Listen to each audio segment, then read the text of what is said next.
तो बेसिकली ये जो है ब्रसल्स का नॉर्थ सेंट्रल स्टेशन है एक तरह का, जो आपको सारी सिटीज़ के हर जगह पे आपको कनेक्ट कर देगा.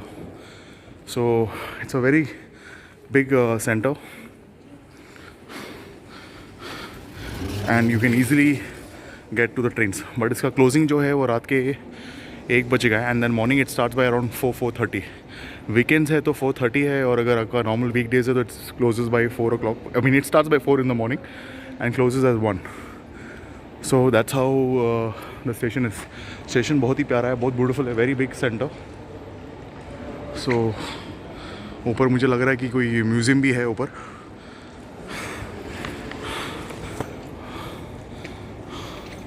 So it's a good place and amazing. I like the airport. थोड़ी बाहर बहुत बारिश हो रही है तो मैं तो पूरा बारिश में भीग रहा था.